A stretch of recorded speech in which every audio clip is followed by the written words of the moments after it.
नमस्कार dear lovely students, I hope you all are well. तो बेटा आज हम हमारा जो चैप्टर है उसे कंटिन्यू करेंगे। हमारा पाठ 9 बापू का पत्र, ठीक है, यही चैप्टर चल रहा है हमारा। कल हमने क्या पढ़ा था कि बापू जो है वो जेल में है। कौन सी जेल में है? प्रिक्टोरिया जेल में, है ना। आपको याद रखना है, कल काफी बच्चों को ये लर्न नहीं था अच्छे से, है ना। कौन सी जेल में थे वो? प्रिक्टोरिया जेल में थे।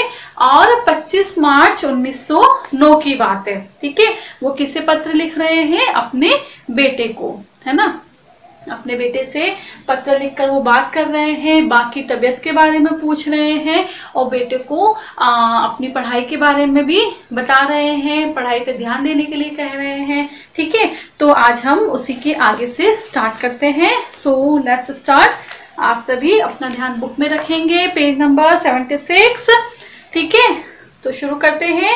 आमोद प्रमोद एक निश्चित आयु तक ही शोभा देते हैं, ठीक है। गांधी जी पढ़ाई के बारे में बताते हुए, और कल क्या कह रहे थे? पढ़ाई के बारे में बता रहे थे, और इसी के आगे वो आज कह रहे हैं कि आमोद प्रमोद एक निश्चित आयु तक ही शोभा देते हैं। आमोद प्रमोद मतलब मनोरंजन, है ना। बच्चे जो है वो मनोरंजन करते हैं, मस्ती करते हैं।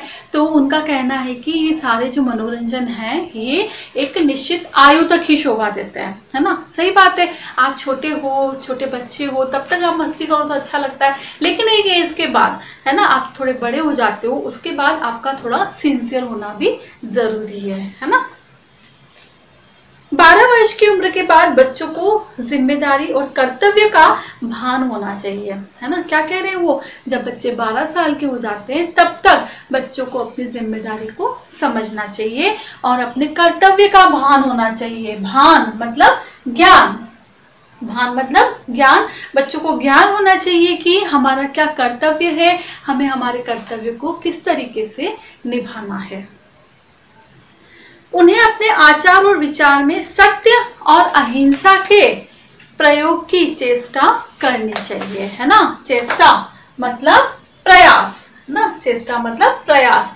वो बच्चे से कह रहे हैं, अपने बेटे से, कि इस उम्र में 12 वर्ष तक की उम्र तक आते आते बच्चे को सत्य अहिंसा का भी ध्यान होना चाहिए। मैं जब तुमसे काफी छोटा था तो मुझे स्वयं अपने पिताजी की सेवा करने में बहुत आनंद मिलता था, है ना। मतलब वो अपने बेटे से कह रहे हैं, क्योंकि बेटा भी अपनी बाकी सेवा कर रहा है, अभी बाकी तबीयत खराब है, तो है ना। तो वो बेटे को बता रहे हैं कि जब मैं भी तुमसे भी काफी छोटा था, अभी तुम जिस एज में हो उससे भी जब मैं छोटा था तो मैं अपने पिताजी की सेवा करता था और मुझे उनकी सेवा करना बहुत अच्छा लगता था, मुझे बहुत आनंद मिलता था। दूसरों पर निर्भर रहने की जगह अपने काम खुद करना अधिक सुखद है ना। मतलब वो समझा रहे हैं कि आत्मनिर्भर बनो, अपना काम स्वयं करो, बजाय दूसरों पे डिपेंड रहने के, है ना। दूसरों पे हमें डिपेंड नहीं रहना है। वो अपने बेटे को समझा रहे हैं कि किसी और पे डिपेंड रहने से अच्छा है कि अपना काम स्वयं करें, उसमें हमें ज्यादा खुशी होगी। काम की अधिकता से मनुष्य को घबराना नहीं चाहिए और न ही यह सोचना चाहिए कि यह कैसे होगा और पहले क्या करूं, है ना। मतलब वो कह रहे हैं, अपने बच्चे को समझा रहे हैं, मतलब वो जेल में बैठ के भी अपने बेटे को यह समझा रहे हैं कि किसी भी काम को करने में घबराना नहीं है ना। और पहले तो ये जान लो कि काम क्या है और उसे कैसे करना है, उसकी शुरुआत हमें कैसे करनी है। शांत मन से विचार पूर्वक तुमने यदि सभी सद्गुणों को प्राप्त करने की चेष्टा की तो वे तुम्हारे लिए बहुत उपयोगी और मूल्यवान प्रमाणित होंगे, है ना। अगर आप शांत मन से किसी भी काम को करते हो तो वो काम हमारा जरूर पूरा होता है और मूल्यवान, है ना।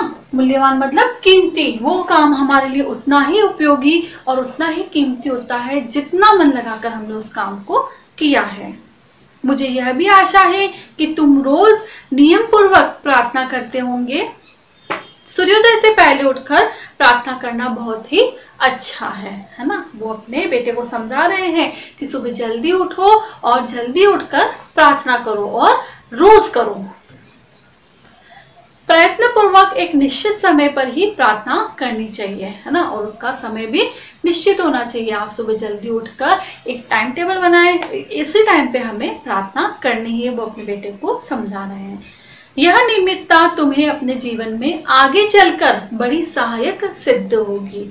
यह नियमितता, नियमितता मतलब नियम के अनुसार चलना, है ना। अगर आप अभी से ही नियम के अनुसार चलने की कोशिश करेंगे या अभी से उसकी शुरुआत कर लोगे तो आगे चलकर बहुत आसानी रहेगी और आगे चलकर बहुत सहायक सिद्ध होगी। सिद्ध मतलब साबित, है ना, बिल्कुल सहायक साबित होगी।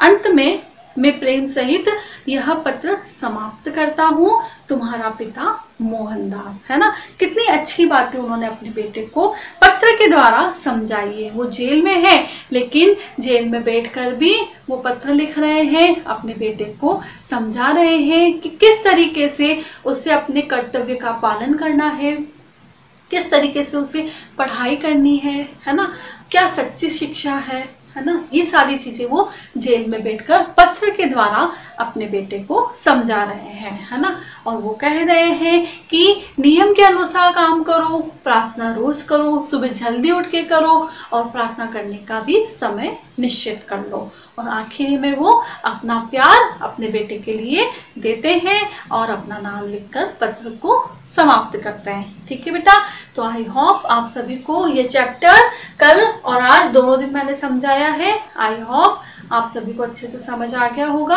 आप इसे अच्छे से रीड करेंगे, रीड करने के बाद आप इसे और भी अच्छे से समझ जाएंगे। ठीक है, थैंक यू।